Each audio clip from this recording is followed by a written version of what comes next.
Bonjour à toutes et à tous et bienvenue sur Grand Lille TV en direct en cette matinée du jeudi 24 novembre. Il est tout juste 7h. Voici sans plus attendre ce qu'il faut retenir de l'actualité de cette journée. Et bon réveil, bonne matinée à toutes et à tous.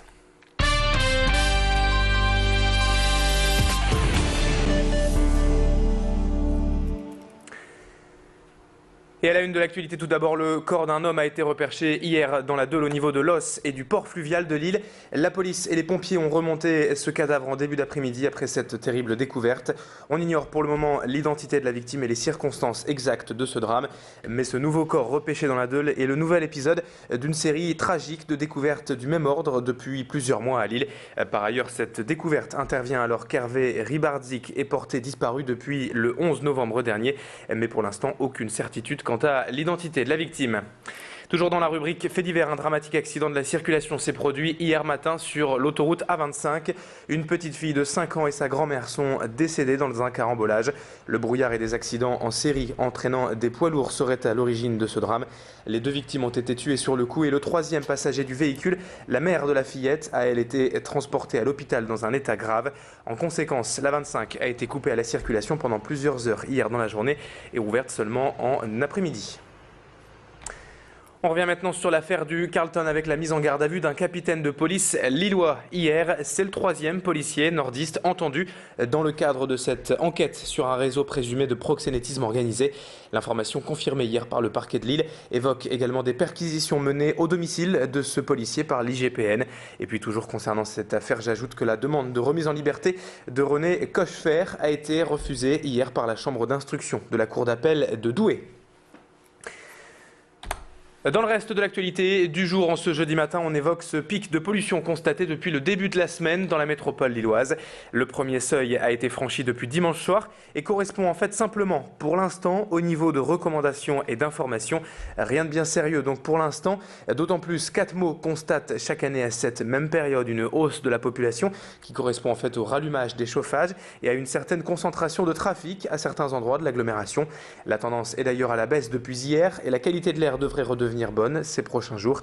Pour en savoir plus, Macha Grenessen s'est rendue au centre d'études Atmo Nord-Pas-de-Calais et a rencontré Guillaume Le Carpentier, responsable administratif d'Atmo.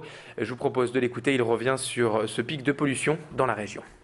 On a régulièrement des niveaux d'information pour les poussières en suspension. En fait, on a une région qui est particulièrement touchée par le phénomène de pollution par les poussières.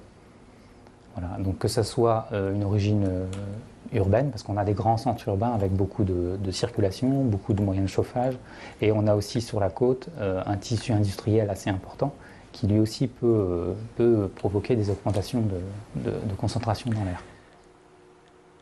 À Villeneuve d'Ascq, pour la toute première fois, le lac du Château est en plein curage. Ce vieux bassin de plus de 40 ans n'avait en fait jamais encore subi une telle opération d'assainissement. Et c'est à la demande des riverains qui se plaignaient de l'odeur nauséabonde que la communauté urbaine de Lille a entrepris ces travaux d'assainissement. Le lac du Château est en fait le premier bassin en amont d'une chaîne de 6 autres bassins de l'agglomération qui récupèrent l'ensemble des eaux pluviales de Villeneuve d'Ascq pour éviter les inondations. Alors pour ce curage, la technique utilisée est innovante puisque c'est un système de pompage qui achemine les 1200 mètres cubes de boue vers des camions qui ensuite les transportent jusqu'à la station d'épuration de Waterloo. Explication complémentaire avec Jean-François Denajar, responsable de l'unité d'assainissement, au micro de notre reporter. C'est donc le premier bassin, le bassin du Château, qui est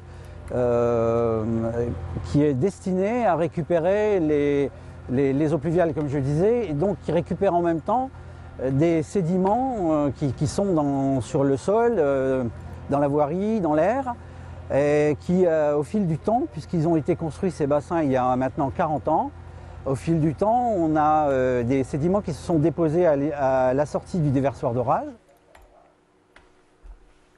On enchaîne dans ce journal avec le festival Scoop, le festival du journalisme européen qui a lieu cette année dans la métropole lilloise. C'est une première car depuis 25 ans, Scoop était organisé d'ordinaire à Angers mais déménage donc pour la première fois. Au programme des conférences, des projections de grands reportages ainsi qu'une soirée de rencontres avec des journalistes de la télévision, notamment Guylaine Chenu et Françoise Joly d'Envoyé spécial et Hervé Guéquière, l'ex-otage en Afghanistan, originaire de Marc-en-Barœul. Cette édition lilloise se déroulera sous le thème retenu cette année, à savoir Révolution numérique égale révolution journalistique. Présentation de ce festival avec son président Alain Lebouc au micro de notre reporter qui l'a rencontré pour Grand Lille TV. 25 ans à Angers, c'était formidable, mais c'était Angers avec sa communauté de 300 000 habitants. Ici, c'est plusieurs millions de personnes. C'est la connexion avec Bruxelles, c'est la connexion avec Londres, avec l'Allemagne, etc. Et si ce festival doit perdurer et prendre de l'essor, à mon avis, ça peut être que là. En plus, on a eu des portes ouvertes, on nous a accueillis tout de suite de façon absolument formidable. Il paraît que vous êtes comme ça. Donc, mais je le vérifie tous les jours. Donc les gens du Nord, pas de Calais, mais du Nord, pour nous, sont des gens très accueillants et qui croient à cet événement-là. On termine maintenant ce journal avec, comme chaque année, l'opération Le Père Noël est-il un rocker, où vous pouvez assister à un concert tous les soirs donc pour cette programmation en échange d'un jouet neuf qui sera distribué à un enfant de la métropole lilloise. L'opération a donc démarré mardi soir au Splendide à Lille et se poursuit jusqu'à samedi. Tous les soirs, des concerts sont organisés à Lille. Toute la programmation est d'ailleurs disponible sur le site internet pernorock.com pour les fans de musique électronique. La musique électro est à l'honneur ce soir avec 2 séries de concerts au magazine Club de Lille. Explication du concept tout à l'heure dans une prochaine édition, car pour l'instant il est temps de se quitter quelques secondes et dans un instant on va se retrouver pour l'infotrafic et pour la météo surtout. Restez bien avec nous, bonne matinée à tous.